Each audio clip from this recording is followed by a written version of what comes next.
give my statement now or wait till after? You go ahead. I'm not going to go into the impact that this has had on the family, as I think the family has said it better than anything I could say. What I will say is two things strike me in this case. One is the lack of remorse and compassion that the defendant has.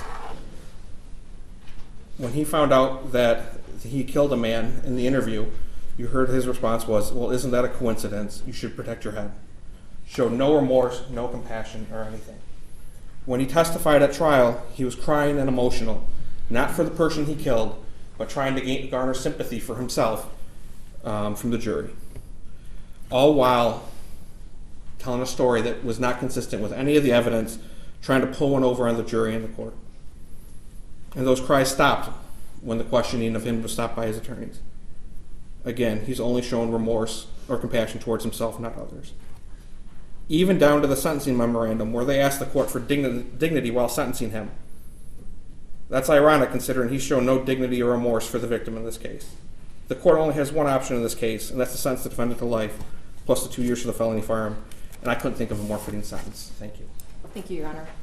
I submitted a memorandum to the court summarizing some information just for the court to give some context. I know that the court and the Zamudio family don't have the privilege of knowing Jarrell like I do, and don't know about his history, all the things that led him to that day. So we wanted to provide some of that for the court. We also provided a lot of letters from family, from friends, people who love. I read those all. Thank you. Last night, so thank you. Thank you, Your Honor. There are a lot of people who love and support Jarrell. They've loved him for years. They love him now. They're here in the courtroom showing their support today.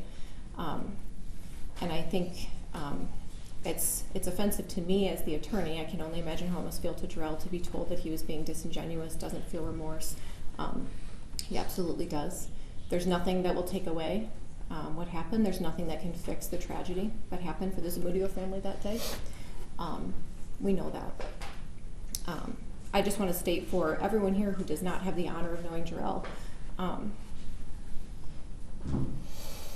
what a privilege it has been to represent him.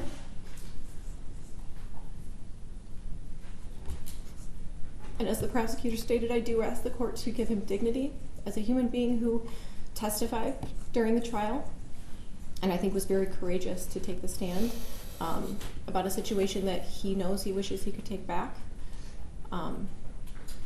And I believe he has a statement he wants to read for the court, so I'll let him do that. All right, thank you. Go ahead and state your full name first of all, please. Jarrell Alexander Lindsay. All right, and have you read through the pre-sentence investigation report? Yes, I have. Do you have any corrections to that report? No. Okay, and what would you like to state before sentence? First, I would like to say I set my feet on a path of full disclosure, despite the uncertainty of where this path will lead. I believe being true and honest with all of you and myself that I've made some very poor choices that led us here. I pray night and day for the Zamudio family, that in time they'll be filled with strength, peace, and closure. No mother and father should ever have to bury their children, and a life worth so much should not have been taken. I'm full of remorse, and I will carry this pain with me for the rest of my life. I will never feel worthy of forgiveness. And to ask of it would be selfish of me.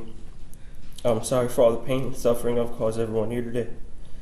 To Miguel's family and wife, I know in my heart he was a great man, and I wish I could trade places still.